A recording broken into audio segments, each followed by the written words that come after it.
Assalamualaikum warahmatullahi wabarakatuh. Nama saya Siti Frida Gustina Jalan Miftah dari Prodi Agroteknologi Peminatan Agronomi semester 7. Di sini saya akan mereview materi tentang hak pakai sampai dengan hak-hak tanah untuk keperluan suci dan sosial. Hak pakai dalam pasal 41 ayat 1 menyatakan bahwa hak pakai adalah hak untuk menggunakan atau memungut hasil dari tanah yang dikuasai langsung oleh negara atau tanah milik orang lain, yang memberi wewenang dan kewajiban yang ditentukan dalam keputusan pemberiannya oleh pejabat yang berwenang memberikannya atau dalam perjanjian dengan pemilik tanahnya, yang bukan perjanjian sewa-menyewa atau perjanjian pengelolaan tanah, segala sesuatu asal tidak bertentangan dengan jiwa dan ketentuan-ketentuan undang-undang ini.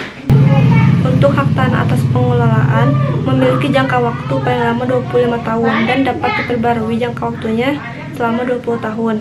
Dan juga dapat diperbaharui dalam jangka waktunya menjadi 25 tahun. Untuk hak pakai atas tanah hak milik, jangka waktu yang diberikan yaitu paling lama 25 tahun dan tidak dapat diperbaharui lagi. Hak sewa untuk bangunan menurut pasal 44 ayat 1 menyatakan bahwa seseorang atau suatu badan hukum mempunyai hak sewa atas tanah apabila ia berhak mempergunakan tanah milik orang lain untuk keperluan bangunan dengan membayar kepada pemiliknya sebagai uang sewa. Hak sewa hanya dapat diberikan untuk tanah bangunan. Hak sewa untuk pertanian tidak dibenarkan dan hanya dapat dibebankan di atas tanah milik orang lain. Di atas tanah negara hak sewa tidak dapat diberikan.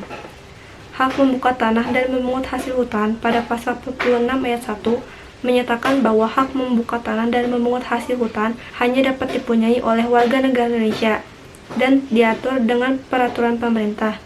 Hak membuka tanah dan memungut hasil hutan ini tidak memiliki jangka waktu. Hak guna air, pemeliharaan, dan penangkapan ikan dalam pasal 47 ayat 1 menyatakan bahwa hak guna air ialah hak memperoleh air untuk keperluan tertentu atau mengalirkan air di atas tanah milik orang lain. Hak guna air dan hak pemeliharaan dan penangkapan ikan ini mengenai air yang tidak berada di atas tanah miliknya sendiri. Jika mengenai air yang berada di atas tanah miliknya sendiri, maka hal itu sudah termasuk dalam isi daripada hak milik atas tanah.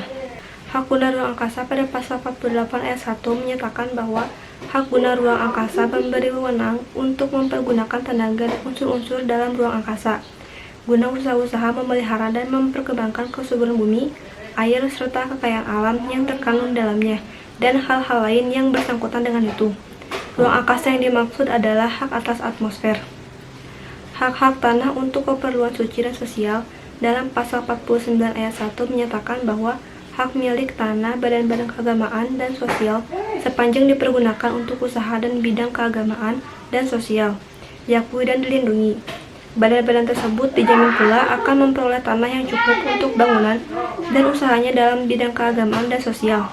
Hak tanah untuk keperluan suci dan sosial ada ketika tanah digunakan untuk kepentingan keagamaan dan sosial, seperti rumah ibadah, biara, dan wakaf.